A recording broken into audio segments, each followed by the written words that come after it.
ये बहुत अच्छा क्वेश्चन है। आपको पूछा है फाइंड करंट आई, अब आई कहां नजर आ रहा है, यहां पर नजर आ रहा है हमें आई, और दूसरा है फाइंड डिपेंडेंट सोर्स वैल्यू। ठीक है, आपको ट्राई करना है, आपने ट्राई कर भी लिया होगा। चलिए मैं सॉल्यूशन देता हूं इसका। अभी देखिए बेहतरीन क्वेश्चन है। इस क्वेश्चन में इंडिपेंडेंट और डिपेंडेंट सोर्सेज दोनों हैं, और मैंने आपको बताया था कि डिपेंडेंट सोर्सेज जब भी होगा और उस पे जो भी डिपेंडेंट वेरिएबल होगा उसका कहीं ना कहीं इंटायर सर्किट में क्लू छुपा रहेगा। तो आप देखो यहां पर इसका क्लू अगर देखें हम लोग, इसका क्लू देखें अगर हम लोग, तो ये वीबी का क्लू हमें यहां पर कुछ नजर आ रहा है, बिल्कुल नजर आ रहा है, ये हेल्प करेगा हमें। और हमें पूछा करंट आई। अब देखो करंट आई पूछा है तो हम क्यों ना, देखिए यहां से 24 वोल्ट गिवन है, यहां पर 1 ओम है, यहां पर पोलैरिटी गिवन है, यहां पर पोलैरिटी गिवन है, यहां पोलैरिटी गिवन नहीं है। तो अब अगर हमें केवीएल घूमना है, अगर इस लूप में हम केवीएल घूम जाए, इस लूप में अगर हम लोग केवीएल घूम जाते हैं तो हमारा क्या प्रॉब्लम सॉल्व होगा वो देखते हैं। अब केवीएल घूमने के लिए हमें क्या चाहिए, सभी पैरामीटर के अक्रॉस नोन वोल्टेज चाहिए और साथ ही साथ उसका वोल्टेज का पोलैरिटी भी चाहिए। तो डायरेक्शन ऑफ करंट जो है वो डिसाइड करेगा कि पॉजिटिव से एंटर करेगा और नेगेटिव से लीव करेगा। ठीक है, ये करंट आई आई आई इस तरीके से जाएगा, यहां पर पोलैरिटी है, यहां पर पोलैरिटी है, यहां पर प्लस और माइनस है ना, करंट आई इस तरीके से आएगा। तो एंटर कहां से करेगा, पॉजिटिव से लीव नेगेटिव से। तो पोलैरिटी तो आ गई, सारे एलिमेंट के क्रॉस वोल्टेज की पोलैरिटी तो हो गई है। अब क्या करें हम लोग, वोल्टेज की वैल्यू देखें, तो यहां पर वोल्टेज की वैल्यू अगर देखें तो रेजिस्टेंस अवेलेबल है, करंट अवेलेबल है आई, तो आई के फॉर्मेट में आ जाएगा। ठीक है, उसके बाद अगर यहां देखें तो यहां पर 4i के फॉर्मेट में आ जाएगा। तो एक काम करते हैं, केवीएल की एक्सप्रेशन तो लिखें, उसके बाद डिसाइड करेंगे क्या होगा। ठीक है, नेटवर्क में पहली स्टेप पे या पहले ही सर्किट में सब कुछ एनालाइज करने की कोशिश मत करिएगा। कुछ चीज आप जब एक इक्वेशन लिखोगे तो ऑटोमेटिक दूसरी इक्वेशन क्लिक होने लगेगी, है ना। नेटवर्क में क्या होता है, जैसे 10 सीढ़ियां है ना, तो पहली स्टेप चढ़ोगे उसके बाद ही दूसरी स्टेप दिखेगी। आप सोचो पहली स्टेप पे खड़े हो, चौथी स्टेप के बारे में सोचोगे तो नहीं दिखेगा।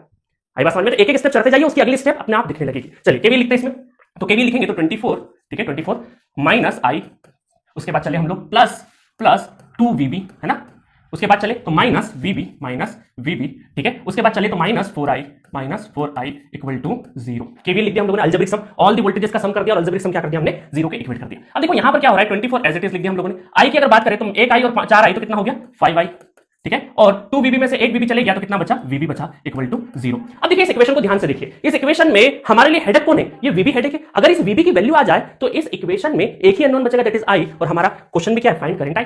काम हो जाएगा आसान।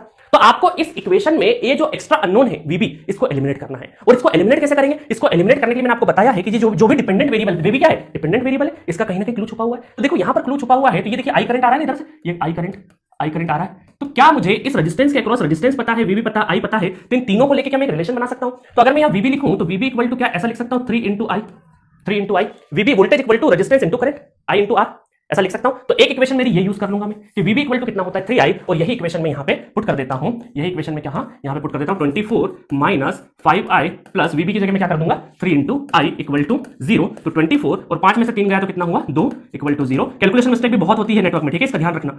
तो कितना हो जाएगा 12 एम्पेयर हो जाएगा, कितना हो जाएगा 12 एम्पेयर। तो करंट की वैल्यू तो आ गई हमारे पास, इस I करंट की वैल्यू आ गई है कितनी 12 ampere is the correct answer. ठीक है, मैं यहां पे नहीं लिख रहा हूं, अदरवाइज आपको जब मैं पीडीएफ दूंगा तो उसमें पहले से आपको पता रहेगा कि सर 12 एम्पेयर लिख दिया है ना। तो यहां पर वैल्यू आ गई I की कितनी 12 एम्पेयर।